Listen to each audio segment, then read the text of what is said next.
As a hunter that plays a lot of Sword and Shield, I was so glad to finally get a powerful new move in Iceborne. This move is the Perfect Rush combo.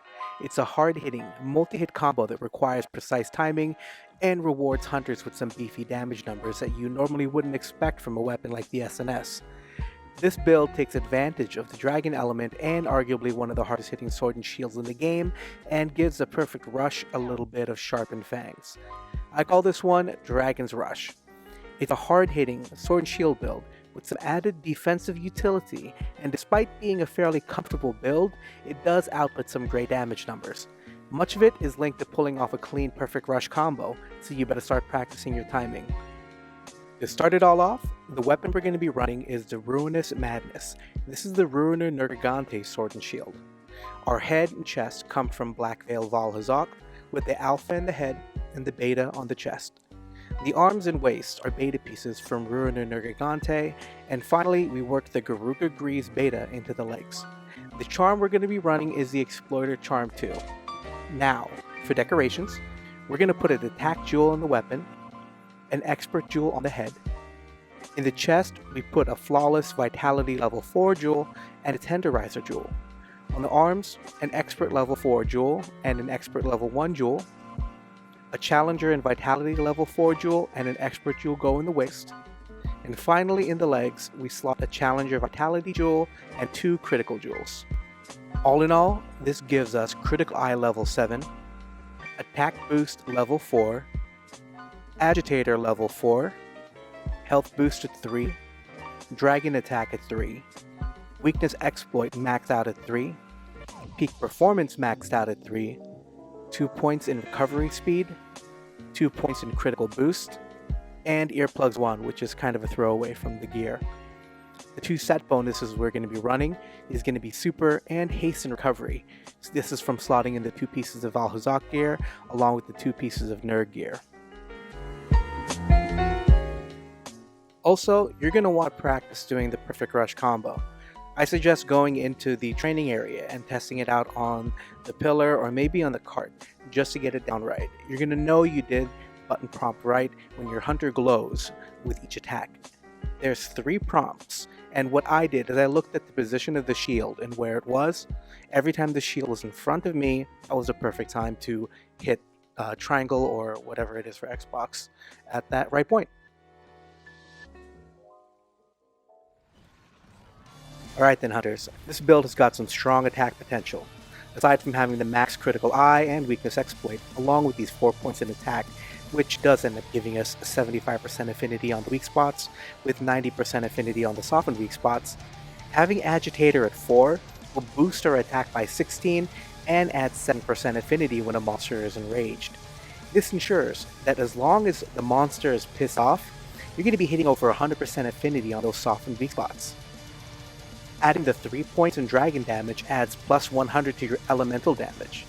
Peak performance at max ensures you get the plus 20 to your base attack when your health is full. And finally, critical boost 2 increases the damage dealt by crits to 35%. All in all, when your health is full and the monster is mad, you can expect to get 102% affinity on softened spots, plus 100 to dragon element, and plus 48 to your attack. When the cards are all lined up, you can expect this to hit very hard.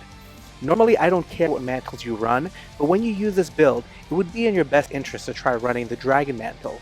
Even if you don't have to fight something that has Dragon Element, this mantle will boost your outputted Dragon damage as well, so it will bode well for you to bring that with you on a hunt. Working with the beefy attack stats, we also get a little bit of utility and defense skills thrown in. While Earplugs 1 was a throwaway skill, it does help on the few monsters that it does work against.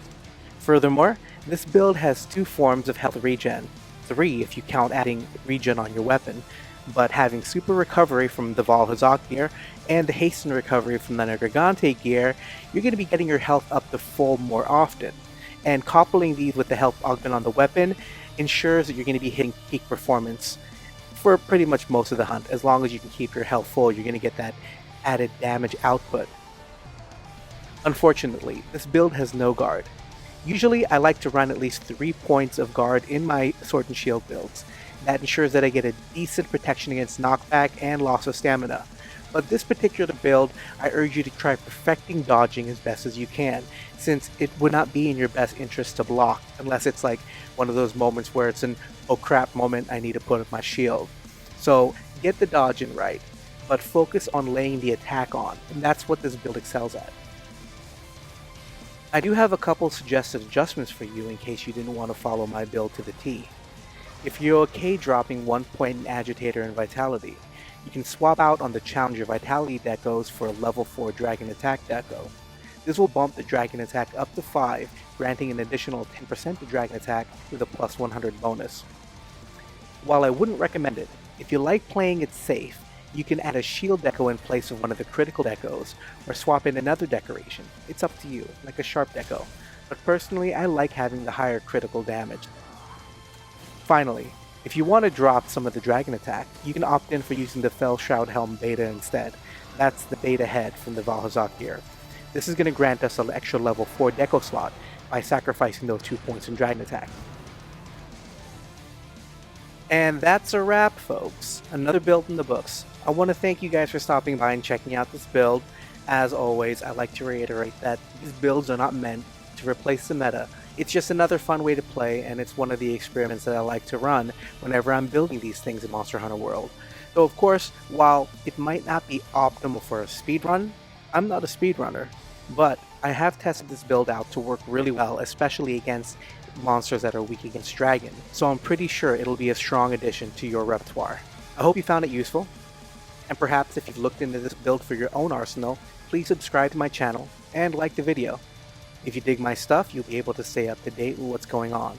And of course, I love it when people hit me up on my socials, so I'm always down to chat about Monster Hunter World. So hit me up. I'm on Twitter, I'm on Instagram, all of it's down there, or you can at least just comment down below. But I'll catch you guys next time. You stay frosty, hunters, and get lifted. Hasta la vista, babies, and have a Merry Christmas.